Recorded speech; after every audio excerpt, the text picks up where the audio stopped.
প্রিয় শিক্ষার্থী বন্ধুরা, আমার ইউটিউব চ্যানেলে সবাইকে স্বাগতম। আজকের পাঠ পরিকল্পনায় তোমাদের সাথে আছি আমি Mahmudul Hasan Sohel, chemistry lecturer, Nangalkot model মহিলা কলেজ। আজকের যে বিষয়টি তোমাদের সামনে উপস্থাপন করব তা হচ্ছে রসায়ন বিজ্ঞানের দ্বিতীয় পত্রের জৈব রসায়ন অধ্যায়ের একটি গুরুত্বপূর্ণ টপিকস অ্যামিনের ক্ষারধর্ম। আমি গত ভিডিওতে তোমাদের সাথে আলোচনা করছি অ্যামিন কি এবং এটি কিভাবে প্রস্তুত করা যায়। তাহলে আজকে আমরা শিখব অ্যামিনের ক্ষারধর্ম। আজকের পাঠ শেষে আমরা জানতে পারব অ্যামিনের ক্ষারধর্ম কি বা অ্যামিন কি ক্ষারধর্ম প্রদর্শন করে এবং বিভিন্ন অ্যামিনের মধ্যে ক্ষারধর্মের তুলনা করতে পারব। অ্যামিনের ক্ষারধর্ম। অ্যামিনসমূহ ক্ষারধর্মী, তাই এরা অ্যাসিডের সাথে বিক্রিয়া করে লবণ উৎপন্ন করে। আমরা জানি যে অ্যাসিড এবং ক্ষার বিক্রিয়া করে লবণ উৎপন্ন করে এবং পানি উৎপন্ন করে। তো যেহেতু অ্যামিনসমূহ ক্ষারধর্মী, তাই তারা অ্যাসিডের সাথে বিক্রিয়া করে কি উৎপন্ন করবে? লবণ উৎপন্ন করবে। যেমন প্রাইমারি অ্যামিন আমরা গত ক্লাসে শিখছি, এটা হচ্ছে কি প্রাইমারি অ্যামিন, অর্থাৎ অ্যামোনিয়ার থেকে একটা হাইড্রোজেন প্রতিস্থাপিত একটা অ্যালকাইল মূলক প্রবেশ করছে, এটা হচ্ছে প্রাইমারি অ্যামিন। সে হাইড্রোক্লোরিক অ্যাসিডের সাথে বিক্রিয়া করে অ্যালকাইল অ্যামোনিয়াম ক্লোরাইড নামক লবণ তৈরি করে।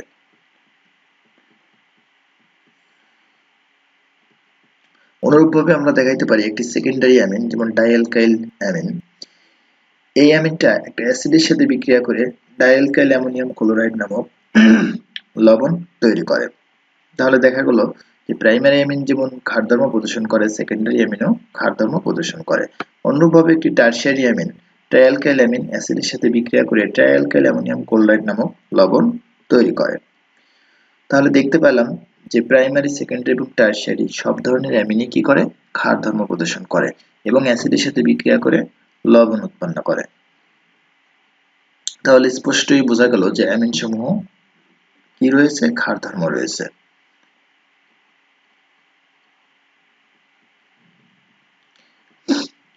অ্যামিন সমূহের ক্ষারত্বের কারণ। এখন আমরা শিখব যে অ্যামিন সমূহ তার ক্ষারধর্ম কেন প্রদর্শন করে। প্রথমে আমরা ক্ষারকের সংজ্ঞা শিখি। ক্ষারক হচ্ছে প্রোটন গ্রহীতা এবং ইলেকট্রন দাতা, অর্থাৎ যে সকল পদার্থ প্রোটন গ্রহণ করতে পারে এবং ইলেকট্রন দান করতে পারে তাদেরকে আমরা ক্ষারক বলে থাকি। অ্যামিন সমূহের নাইট্রোজেন পরমাণুর একজোড়া নিঃসঙ্গ ইলেকট্রন থাকে। আমরা জানি অ্যামিন সমূহের নাইট্রোজেন পরমাণুতে কি থাকে? একজোড়া নিঃসঙ্গ ইলেকট্রন। সেই নিঃসঙ্গ ইলেকট্রন অ্যাসিড থেকে উৎপন্ন প্রোটনকে দান করে একটি সন্নিবেশ সমযোজী বন্ধন গঠন করে বলে অ্যামিন সমূহ কি? ক্ষারধর্মী। তাহলে আমরা জানলাম যে অ্যামিন কি কারণে ক্ষারধর্মী। কারণ অ্যামিনের নাইট্রোজেন পরমাণুতে একজোড়া নিঃসঙ্গ ইলেকট্রন থাকে। সেই নিঃসঙ্গ ইলেকট্রন অ্যাসিড থেকে যে আমরা প্রোটন উৎপন্ন হয় সেই প্রোটনকে দান করে একটা সন্নিবেশ সমযোজী বন্ধন গঠন করে। তাই অ্যামিন সমূহ কি? ক্ষারধর্মী। কারণ এক্ষেত্রে অ্যামিন সমূহ প্রোটন গ্রহণ করতেছে এবং ইলেকট্রন দান করতেছে। যেমন একটা প্রাইমারি অ্যামিন, এই নাইট্রোজেন পরমাণুতে কি আছে? একজোড়া নিঃসঙ্গ ইলেকট্রন আছে। সেই একজোড়া নিঃসঙ্গ ইলেকট্রন যদি সে অ্যাসিড থেকে উৎপন্ন যে প্রোটন তাকে সে দান করে, তাহলে সন্নিবেশ সমযোজী বন্ধন গঠিত হয়। সন্নিবেশ সমযোজীর মাধ্যমে সে একটা কি তৈরি করে? লবণ তৈরি করে। তাহলে আমরা দেখলাম যেহেতু অ্যামিনের নাইট্রোজেন পরমাণু নিঃসংকোচ ইলেকট্রন দান করার মাধ্যমে এবং প্রোটন গ্রহণ করার মাধ্যমে সে কি করে? ক্ষারধর্ম প্রদর্শন করে। সুতরাং নাইট্রোজেন পরমাণুতে নিঃসঙ্গ ইলেকট্রন ঘনত্ব বা প্রাপ্যতা যত বৃদ্ধি পাবে, অর্থাৎ নাইট্রোজেন পরমাণুতে যে মুক্ত ইলেকট্রন আছে সেই ইলেকট্রনের ঘনত্ব যত বৃদ্ধি পাবে, অ্যামিনের ক্ষারধর্ম তত বৃদ্ধি পাবে। কারণ নাইট্রোজেন পরমাণুর নিঃসঙ্গ ইলেকট্রনের প্রাপ্যতা অর্থাৎ ঘনত্ব যত বৃদ্ধি পাবে তত নাইট্রোজেন পরমাণুটি সেই ইলেকট্রন দান করে প্রোটন গ্রহণ করতে পারবে। তাই তার অ্যামিনের ধর্মও কি? বৃদ্ধি পাবে। অর্থাৎ যে অ্যামিন তার নাইট্রোজেন ইলেকট্রন ঘনত্ব বেশি থাকার কারণে সহজেই কি করতে পারে? ইলেকট্রন দান করতে পারে, তার ক্ষারধর্ম তত কি? বেশি।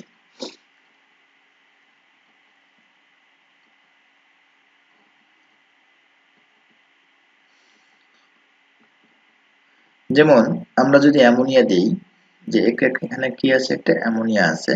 অ্যামোনিয়ার হচ্ছে একজোড়া মুক্ত ইলেকট্রন আছে, তার সাথে 3টি হাইড্রোজেন পরমাণু যুক্ত আছে।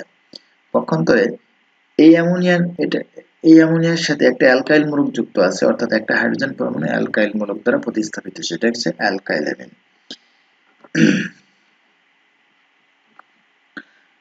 আর একটা অ্যামিন আমরা দেখলাম, এটা হচ্ছে কি সেকেন্ডারি অ্যামিন, কারণ অ্যামিনের সাথে দুইটা হাইড্রোজেন পরমাণু দুটি অ্যালকাইল মূলক দ্বারা প্রতিস্থাপিত হয়েছে।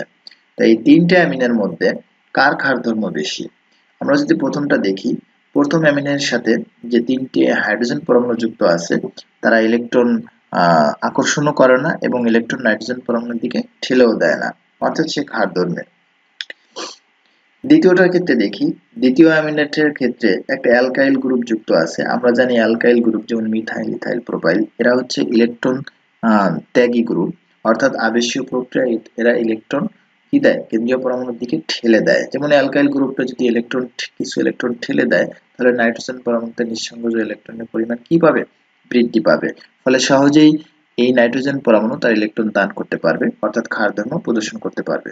ফলে দেখলাম যে এখানে কোনো অ্যালকাইল গ্রুপ যুক্ত নাই, তাই কেউ তার দিকে ইলেকট্রন ঠেলে দিতেছে না। তাই এটি যতটুকু ক্ষারধর্ম প্রদর্শন করে, এটা তার থেকে বেশি ক্ষারধর্ম প্রদর্শন করবে, কারণ এই নাইট্রোজেন পরমাণু থেকে এই নাইট্রোজেন পরমাণুতে কি আছে, ইলেকট্রন ঘনত্ব বেশি আছে। আমরা যদি একটা সেকেন্ডারি অ্যামিনের কথা চিন্তা করি, যার দুইটা প্রতিস্থাপক আছে, তাহলে দুইটা প্রতিস্থাপক দুইটা মিথাইল বা অ্যালকাইল গ্রুপ যুক্ত আছে, তাহলে দুই দিক থেকে ইলেকট্রন নাইট্রোজেন পরমাণুর দিকে ঠেলে দিবে। ফলে এইটা দেখো একদিক থেকে, অর্থাৎ একটা অ্যালকাইল গ্রুপ ইলেকট্রন ঠেলে দিতেছে, তাই এখানের নাইট্রোজেন পরমাণুতে ইলেকট্রনের প্রাপ্যতা বা ঘনত্ব যতটা বৃদ্ধি পাবে, এটার ক্ষেত্রে তার থেকে বেশি বৃদ্ধি পাবে, অর্থাৎ এইটা আরো সহজে ইলেকট্রন ত্যাগ করতে পারবে এবং প্রোটন গ্রহণ করতে পারবে। তাই এই অ্যামিনের থেকে এই অ্যামিনের ক্ষার ধর্ম কি হবে, বেশি হবে। তাহলে দেখলাম অ্যামোনিয়ার থেকে অ্যালকাইল অ্যামিনের ক্ষার ধর্ম বেশি, আবার অ্যালকাইল অ্যামিন থেকে ডাইঅ্যালকাইল অ্যামিনের ক্ষার ধর্ম আরো বেশি। তাহলে অ্যামিনের ক্ষার ধর্মের যদি আমরা বৃদ্ধির ক্রম দেখাই, তাহলে এটা সবচেয়ে কম, এটা তার থেকে বেশি, এটা তার থেকে বেশি ক্ষার ধর্ম প্রদর্শন করে।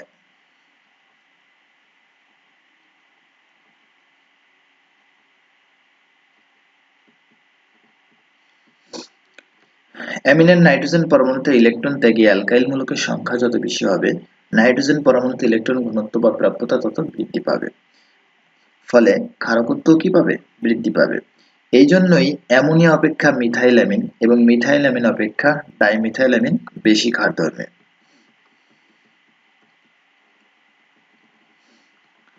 অর্থাৎ অ্যামোনিয়া থেকে এইখানে একটা মিথাইল মূলক গ্রুপ যুক্ত আছে, তাই ইলেকট্রন ঠেলে দিতেছে, তাই এটা থেকে এটার ক্ষার ধর্ম বেশি, আবার এটা দুই দিক থেকে ইলেকট্রন ঠেলে দিতেছে, এর ক্ষার ধর্ম আরো বেশি।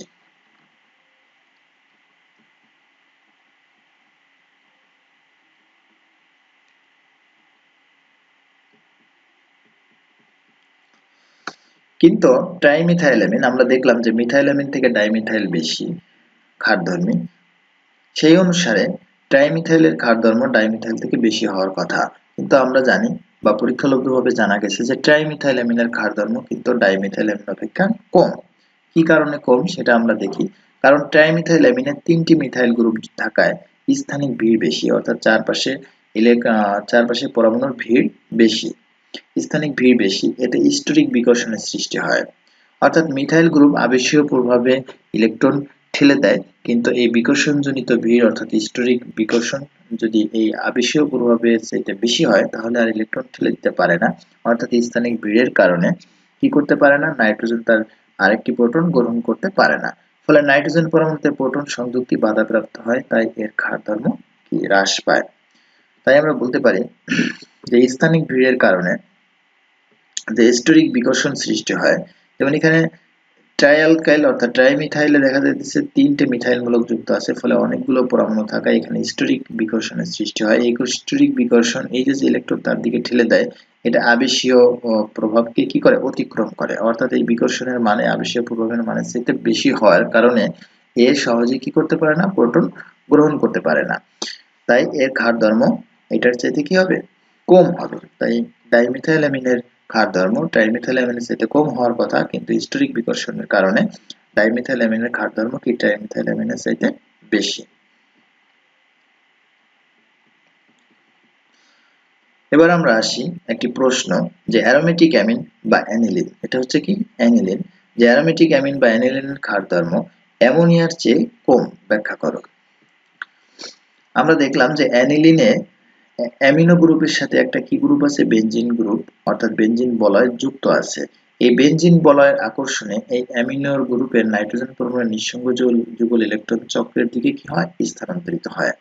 চক্রের দিকে যখন ইলেকট্রন স্থানান্তরিত হয় তখন নাইট্রোজেন পরমাণুর ইলেকট্রন ঘনত্ব কি পায়, কমে যায়। ইলেকট্রন ঘনত্ব হ্রাস পায়, ইলেকট্রন দান করার ক্ষমতা কি পায়, হ্রাস পায়। এ কারণে অ্যামোনিয়া অপেক্ষা অ্যানিলিন কি দুর্বল ক্ষারক।